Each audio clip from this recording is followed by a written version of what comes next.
Hello everyone, I'm here with another indeterminate L'Hopital rule problem here. We basically want to evaluate the limit as x goes to infinity of x cubed times e to the minus x squared. Now this is a more complicated function, so the best way to get an intuition of what the limit is going to look like is by drawing a graph.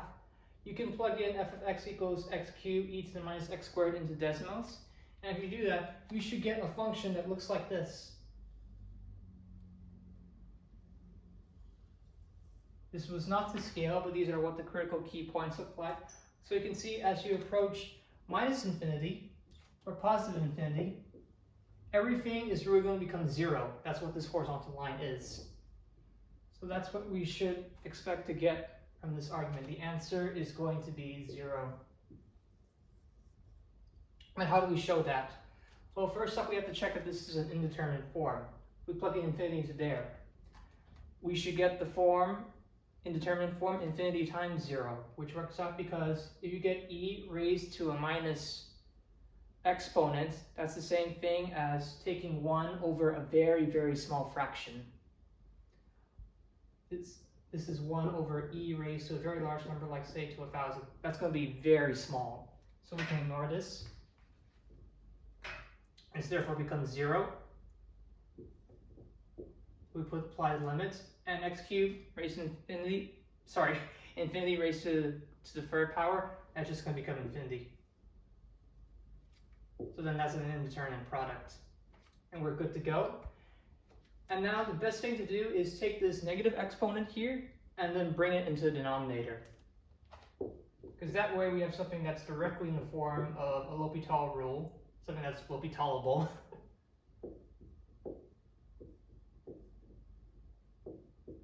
Now, I'm not going to justify checking the indeterminate form for each step, but the good thing with polynomials, especially in the numerator when dealing with fractions, is that if you differentiate by L'Hopital enough, this x cubed is eventually going to become a constant. Namely, 3x squared, 6x, 6. It's going to become 6 after we differentiate by around 3 to 4 times. So we basically want to do this and then differentiate over here. This is going to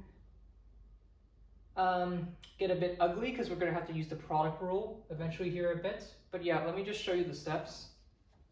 So if we differentiate 3x squared and then e to the x squared, that's going to become 3x squared 2x e to the x squared. This one is a direct application of the power rule. This one, on the other hand, is because if we take the derivative of the natural exponent, you get an exact copy of the same function you started with. But now you have to apply the chain rule to the exponent x squared, which becomes a 2x. Now if we take the derivative again,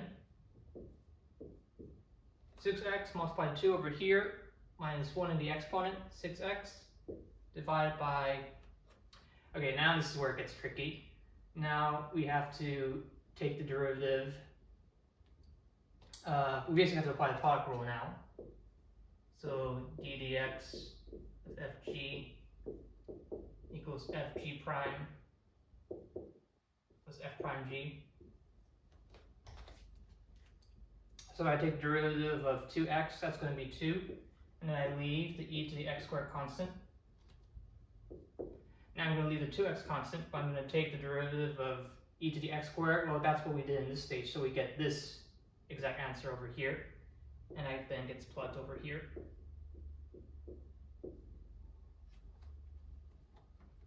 I then simplified that a little bit further to get 2e to the x squared plus 4x squared e to the x squared. And we can factorize that out into 6x times 2e to the x squared 1 plus 2x squared. Like that. Cool. And now, final step, we take our fourth derivative now.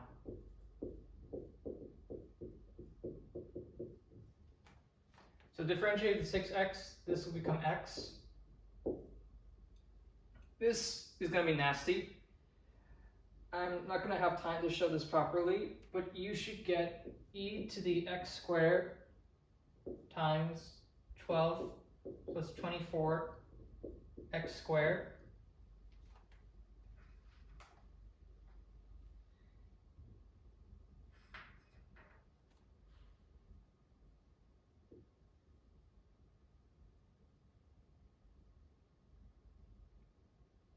Oh wait, sorry, I misread from the wrong line. You should get 6 over 4x e to the x squared plus 8x e to the x squared plus 8x cubed e to the x squared. And if you combine, these are like terms, so this just becomes 6 over 12x e to the x squared plus 8x cubed e to the x squared. And you can factor that out. This becomes, at the bottom, that becomes 6 over e to the x squared times 12x plus 8x cubed.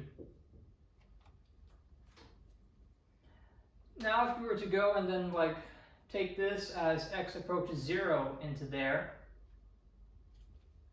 that's going to end up becoming e to the 0, which is 1, and then 12 times 0, so 8 times 0 cubed, 6 over 1, 0 plus 0. Okay, 6 over 0, so that's infinity. So then I lied. You actually have to take, once again, one last L'Hopital rule and actually turn the 6 into 0. Kind of nasty. Either you want to be happy dealing with a limit when you have a constant at the top or a 0. In this case, unfortunately, we have to do it a 5th time. So in total, we L'Hopitaled 5 times, and I'm going to need to go to the L'Hopital at this rate for my brain, or my mind.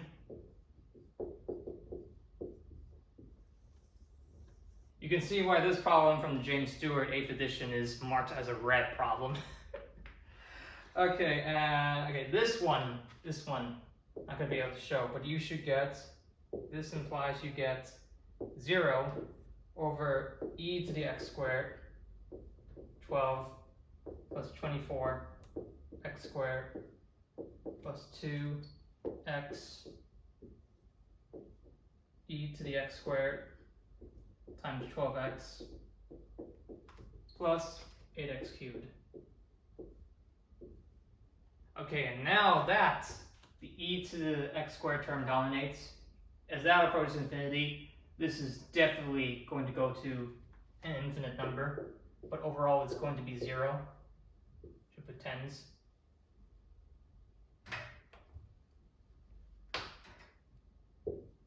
And as a result, this whole thing goes to 0, and it's being to death. Now, the only thing I kind of wonder left before we conclude this problem is there really any point or use to these terms that we get out at the bottom? 'Cause that's quite a lot of work that you have to do from this product rule to that product rule. I'm hoping somehow that there's an intuitive way you can think of it that is useful, but nothing comes to my mind so far. So yeah, I'll leave it at that. We had to L'Hopital this 5 times, and then we got that this entire thing goes to 0. Best way to gain an intuition before you solve this? Graph function. Yeah, that's it. And that's all there is. So please feel free to like, comment, subscribe, and let me know if there are any suggestions I could make. Till then, please have a good day.